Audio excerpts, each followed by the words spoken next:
Добре дошли отново в моят невероятен YouTube канал. Днес ще преглеждаме трасе номер 5.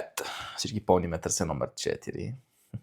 За разлика от трасе номер 4, обаче това ще бъде спринтово трасе. Какво ще рече това? Таймкапът е много нисък, демек 8 минути. И понеже всеки път се опитваме да направим нещо различно, по-интересно, този път с Симона си дадохме времената предварително за вас да има още стимул да го направите още по-бързо. Следователно, моето време беше 4 минути и 5 секунди, а на Симона беше 5 минути и 31 секунди. Този път в началото ще прегледаме малко къси кадри от абсолютно всеки един, който е минал, като ще кажем неговото време и накрая ще, моля ви не скипвайте, защото ще бъде много интересен край. Така че, имаме 3 минутки да прегледаме на хората нещата и след това се впускаме в една доста интересна битчица. Айде! Започваме с това тук, просто да ви покажа, че съм им показал времената ни предварително. Тук са написани абсолютно всички как ще минават подред и това са всички. Започваме с Иванина, която го направи за 8 минути и 26 секунди.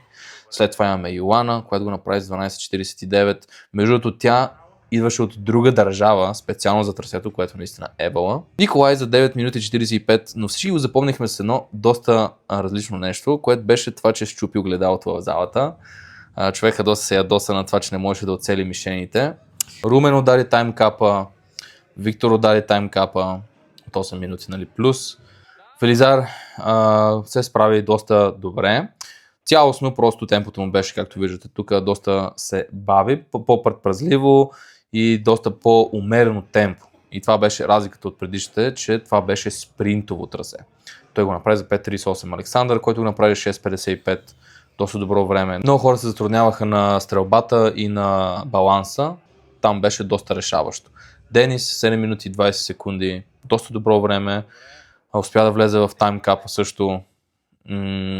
Доста беше изморен накрая. Никола 8.26. Разбира се, хората, които бяха много близо до таймкапа, ги оставахме, нали, да си завършат. Сега за 26 секунди, разбира се. Малко по-бързо темпо и ще да успее да влезе в таймкапа. Ники с 6 минути и 9 секунди, наистина много добре. Той е спринтов играч, така че не бях сигурен, че тук ще се представи доста добре и доста бързичко. Но все пак трябва да си оправим кардиото, Ники.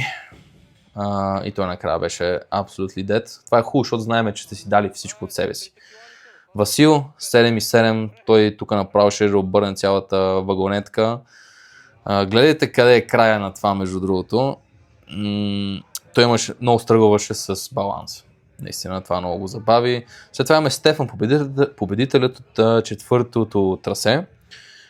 Доста имаше затруднения по цялото трасе, с точността, с баланса и също така с бутането на вагонетката. Като цяло някакси нещо не беше неговия ден. 9 минути и 6. Ето може да видите тук, но поне се раздаде. Сигурен съм, че се е раздал.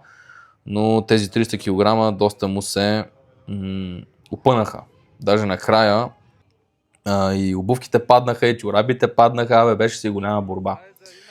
Така, накрая имаме Стоян, който също удари таймкапа. Той има доста затруднения с някои от елементите, но имаме нужда от още малко тренировки стоянски. Сега, ще видите най-бързото минаване на трасето, заедно с моето време. Ще ги сложим на сплитскрин и ще видите една интересна битка. Понеже неговият клип започва веднага от старта, ще ви кажа още тук.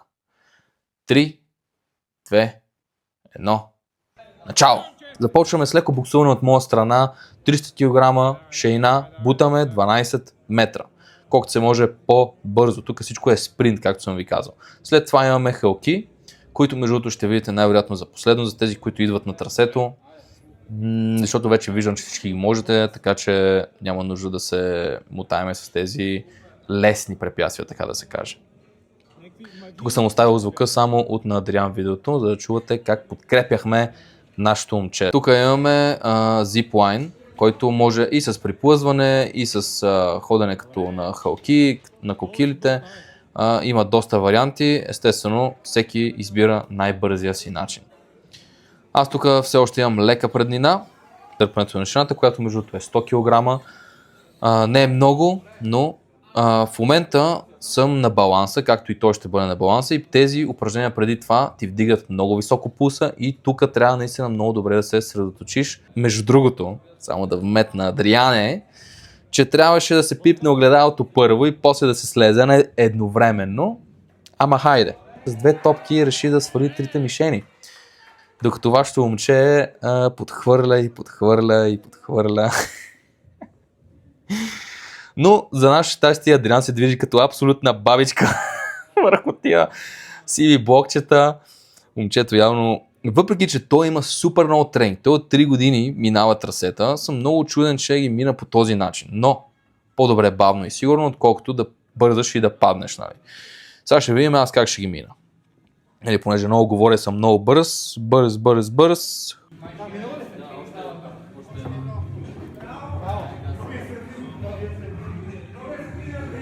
Хоп! Айде! От начало! Също време Адриан напредва. Но ето виждате този страхотен метод от моя страна.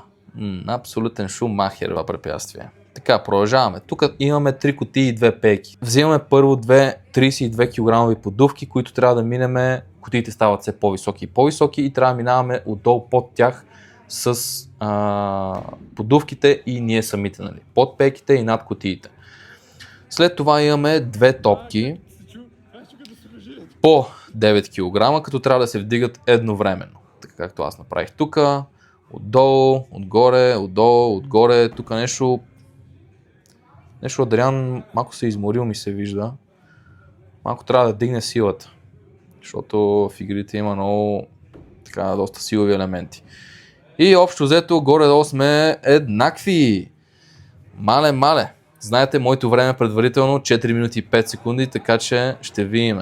Имаме тук 3 изкачвания на въжетата, както и малко баланс. Трябва да се приземяваме на самата змейка.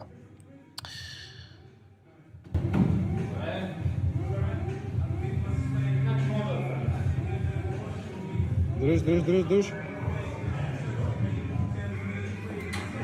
Добре, имаме последно въже и все още Адриан е първи, да му се не знае, айде да размърдай себе. Така, имаме 3 от най-високите кутии, 1,80 м точно. Скок, подскок и той завършва третата кутия и аз завършвам третата кутия, мама мия! Мале, какво ще стане тук сега? Имаме последна шейна, който е първия избута, той печели. Трябва да се премести той железата и аз също и започва голямото бутане. Бутане. Давай, тук проверявам часовника. За да видя, защото ми се искаше да го направя под 4 минути. Адриане. Къв косъм. Моето момче. Беше доста интересно, между другото. Особено аз като бях и там на живо и като го виждах, бях някакъв давай. Доста хора се изкефиха много. Всички много добре се справиха. Следващото трасе ще бъде още по-добро. И между другото, като говорим за следващото трасе, то ще бъде на 2 части този път, като в началото ще има една игра, която ще бъде единоборство, демек човек срещу човек. Ще бъде доста интересно, ще се надлъгвате, ще видим кой ще спечели. След като се мине тази игра, която естествено има в игрите, иначе за какво да ви я даваме, след това ще има трасето, което ще бъде, ще минете само по веднъж обаче. За съжаление, понеже карах сноуборд преди 5 дена и нещо се пребих като малка ученичка и рамото ми малко така не завърши добре и за съжаление няма да мога да мина предварително трасето да ви дам моето време, но ще се надявам след вас да успея да го мина, ако ми се е възстановило рамото.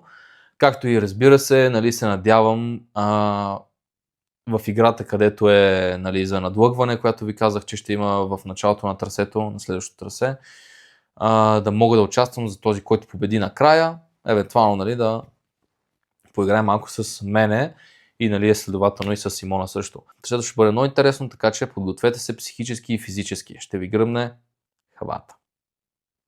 Надявам се да ви е харесало и това видео. Ще се видим в следващото видео.